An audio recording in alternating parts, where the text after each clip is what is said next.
আজকে আমরা যা আলোচনা করব তাতে নতুন সূত্র থাকবে, আর কিভাবে সূত্র লিখতে হয় তাও আপনাদের শেখানোর চেষ্টা করছি। তাই বন্ধুরা, এই ভিডিওটি আপনারা মনোযোগ দিয়ে দেখবেন, যাতে আপনারাও আপনাদের মস্তিষ্কে যদি কোনো ধরনের চিন্তা আসে তাহলে এইটাকে কিভাবে প্রকাশ করা যায় তা এই ভিডিওর মাধ্যমে আপনারা একটু শেখার চেষ্টা করুন। তো আমি ব্ল্যাকবোর্ডে প্রথমেই লিখে রেখেছি হাউ টু রাইট ফর্মুলা, অর্থাৎ সূত্র কিভাবে লিখতে হয়। তো সূত্র লিখতে কি আমাকে বড় বড় ডিগ্রি নিতে হবে? না বন্ধুরা, এভাবে সূত্র লিখতে কোনো বড় ডিগ্রির প্রয়োজন পড়ে না, কারণ আমি নিজেও ম্যাথে কোনো ডিগ্রি নেই। আমিও সাধারণ আপনাদের মতো, কারণ আমি শুধু হায়ার সেকেন্ডারি পর্যন্তই ম্যাথ পড়েছিলাম। আর যেহেতু আমরা বেসিক অঙ্ক নিয়ে আলোচনা করছি, গতিকে আমাদের বড় সূত্রও দরকার নেই। তো আমরা আজকে আলোচনা করব আমরা সূত্র কিভাবে চিন্তা করি, একটা সূত্র লিখতে আমরা কিভাবে চিন্তা করতে হয়। তো আজকে আমরা একদম ছোট্ট একটা টপিকস নিয়ে এই আলোচনা আরম্ভ করছি, যাতে আমরা অন্যান্য ভিডিওতে আরও সূত্র নিয়ে আলোচনা করব। তো আমরা একদম একটা সাধারণ টপিকস নেই।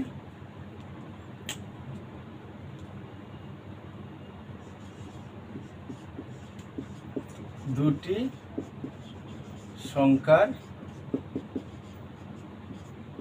গুণফল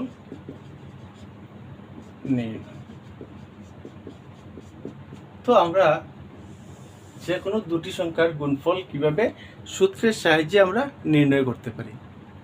তো বন্ধুরা, আপনাকে যদি বলা হয় যে 98 ইন্টু 102 গুণফল কত হবে, তা এটা আমরা সবাই অঙ্ক করে করতে পারবো, কিন্তু যদি আমরা সূত্রগুলা নিয়ে প্র্যাকটিস করি তাহলে অতি তাড়াতাড়ি আমরা মুখ দিয়ে বলতে পারবো।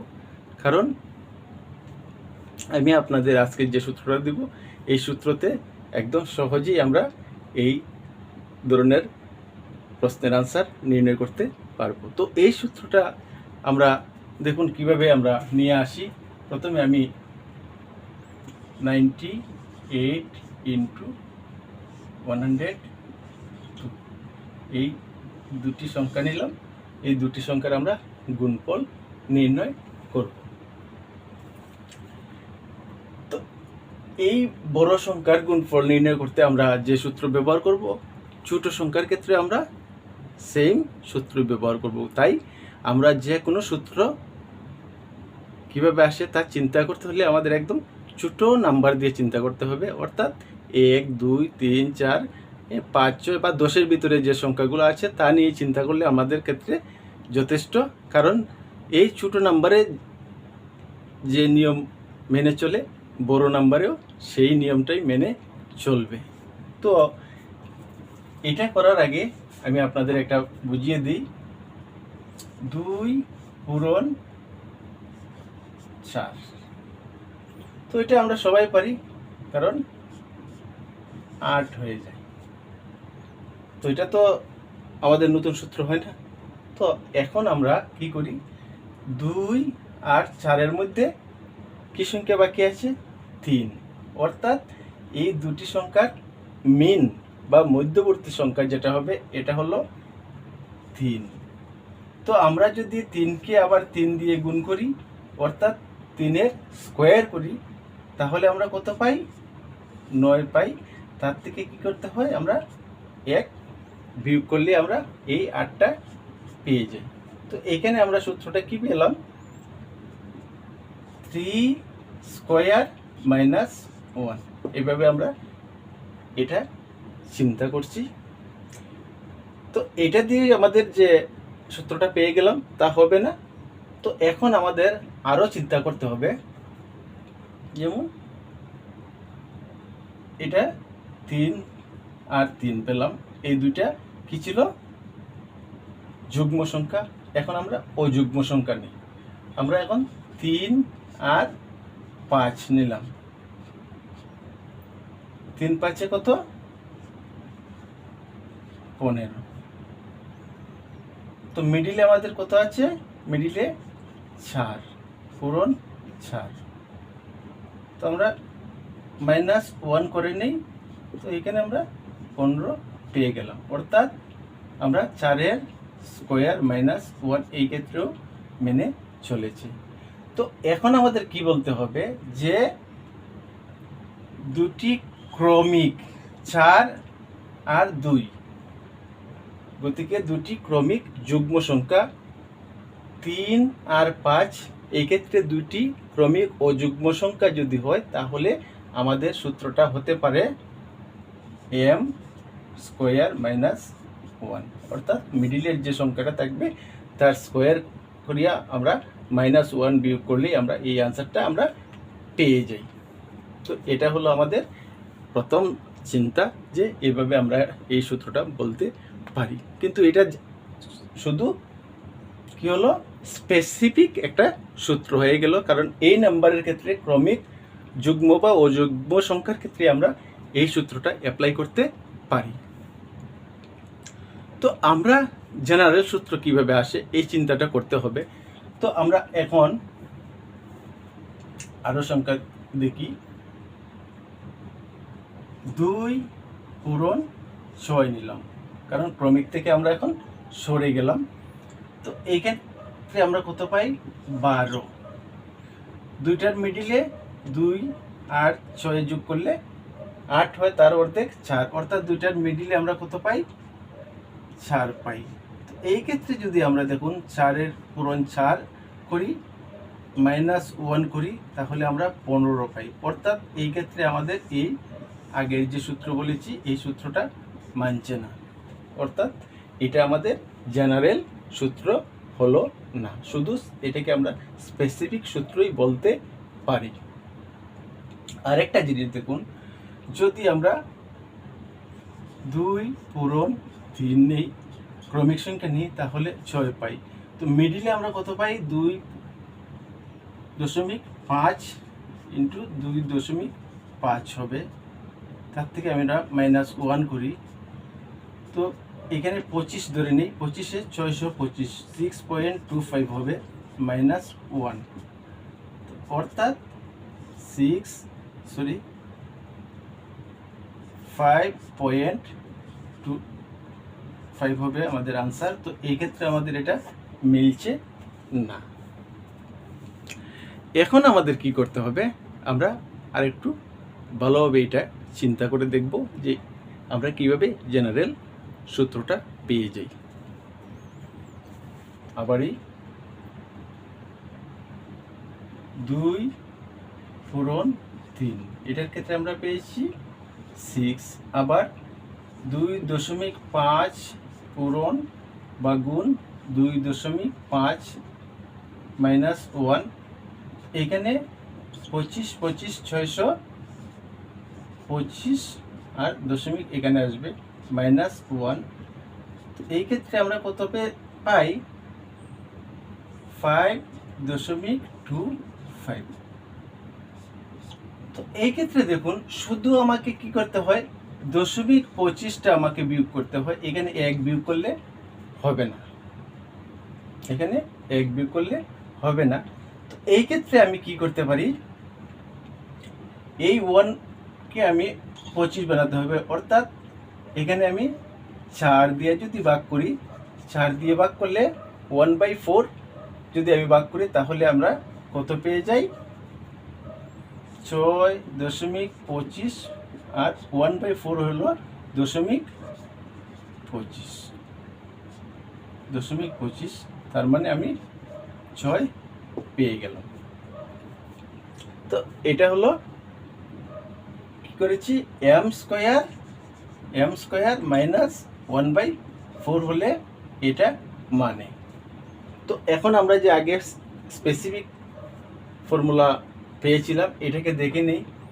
2 পূরণ 4 বা 2 গুণ 4, এটা যদি আমরা 8 পাই, তার মানে 3-এর স্কোয়ার -1/4। তো এই ক্ষেত্রে আমরা কি পাই? 9 -0.25।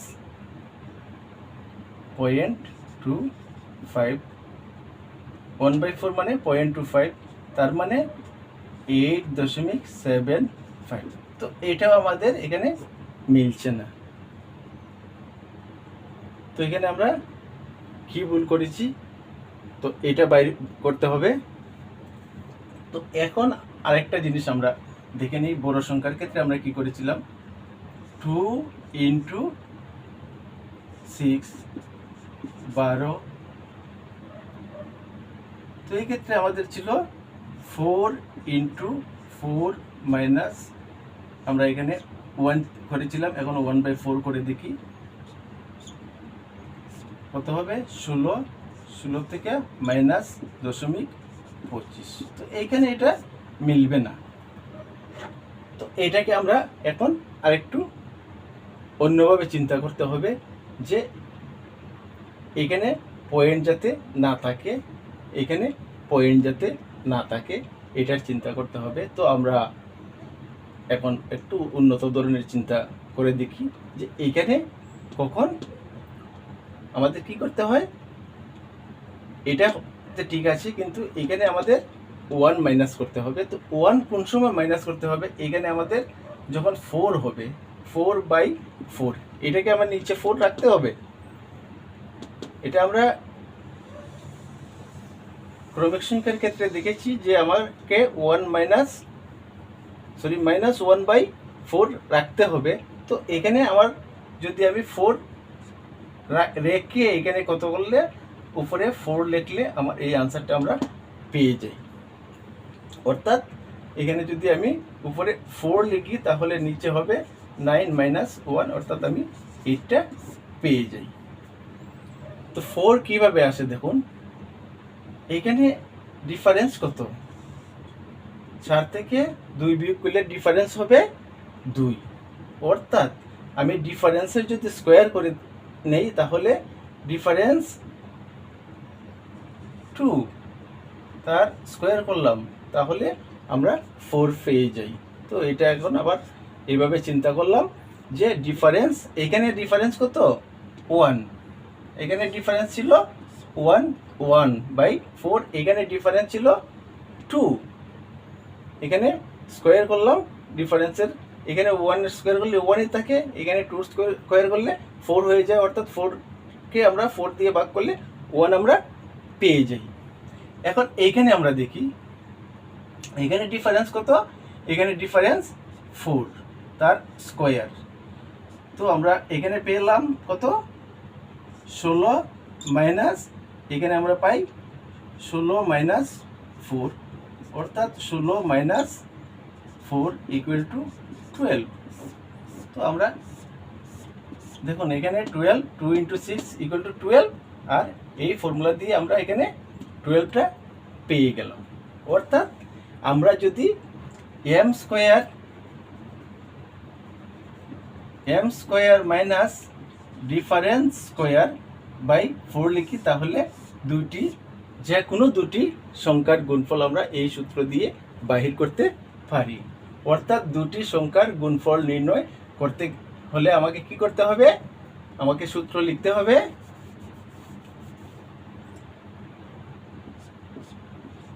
m square minus d square by 4। এই সূত্রটা যদি আমরা অ্যাপ্লাই করি তাহলে যে কোনো দুটি সংখ্যার আমরা গুণফল নির্ণয় করতে পারি। তো এখন আমরা বড় সংখ্যার ক্ষেত্রে দিকে নেই যে আমাদের সূত্রটা মানে কি না, আমরা ছোট সংখ্যার ক্ষেত্রে দেখলাম আমাদের সূত্রটা মানে, অর্থাৎ আমরা সূত্রটা মোটামুটি পেয়ে গেলাম। তো এখন বড় সংখ্যার ক্ষেত্রে দেখে নেই। আমরা আগেই বলেছিলাম যে 98কে আমরা 102 দিয়ে গুণ করলে আমরা কিভাবে অতি তাড়াতাড়ি বলতে পারি। তো এইটার দেখুন মিডিলে কত হবে, 100, তো পূরণ 100। তো এই 100কে 100 দিয়ে একদম সবাই আরামসে গুণ করতে পারে। তো এটা থেকে আমরা ডিফারেন্স স্কোয়ার, ডিফারেন্স এখানে কত আছে, 4 আছে, ডিফারেন্সের স্কোয়ার বাই 4, এখানে 1 4টা 0 হবে, মাইনাস 16, 16রে 4 দিয়ে ভাগ করলে 4 থাকে, অর্থাৎ আমরা এখানে 9 9 9 6। এটা হলো আনসার, এটা একদম কারেক্ট আনসারই হবে। তো এভাবে আমরা কি করতে পারি, যে কোনো এভাবে বড় সংখ্যায় হোক, আর মিডিল সংখ্যাটা যদি একদম আমরা কোনো ইজি সংখ্যা পেয়ে যাই, তাহলে আমরা যে কোনো বড় দুটি সংখ্যার গুণ অতি অল্প সময়ে করতে পারি। যেমন আমরা যদি 91 ইন্টু 99, তো এখানে আমরা কত পাই, 95 মিডিল পাই, 95 মিডিল পাই, মাইনাস এখানে কত 8, 8 স্কোয়ার বাই 4। তো এখানে আমরা জানি এই গুণ করতে 5 5 25 এভাবে লিখতে পারি। 1 বাড়িয়ে 10 হলো, 9 10 90, মাইনাস 8 গুণ করলে 64, আবার এটাকে 4 দিয়ে ভাগ করলে 16। তো আমরা এই সংখ্যা থেকে 16 বিয়োগ করলে আমরা পাই 9009। তো এটা হলো আমাদের আনসার। তো আরেকটা আমরা বড় সংখ্যা নিয়ে দেখি যে আমাদের গুণটা হয় কিনা। 997 ইন্টু 1003, এই ক্ষেত্রে আমরা কি পাই, 1000 আমাদের মিডিল। তো 1000 আমরা মিডিল লিখে নিলাম, এখানে ডিফারেন্স 6 তার স্কোয়ার বাই 4।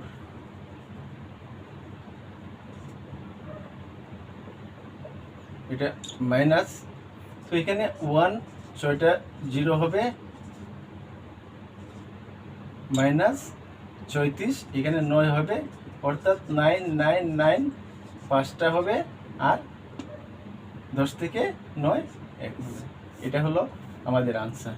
তো বন্ধুরা দেখুন কিভাবে অতি সহজে আমরা একটা সূত্র, নতুন সূত্র চিন্তা করতে পারি। আমরা এইভাবে এই সূত্রটা আমরা পেয়ে যাই। আশা করি আপনারাও এভাবে নতুন নতুন সূত্র নিয়ে চিন্তা করবেন, আর যা চিন্তা করবেন তা যদি নতুন কিছু মনে হয় যে আমি পেয়েছি, তাহলে এটা যে কোনো একটা খাতাতে আপনারা নোট করে রেখে দেবেন, যাতে ভবিষ্যতে এগুলা কাজে লাগে। এবং আর অন্য নতুন সূত্র নিয়ে আরও চিন্তা করবেন।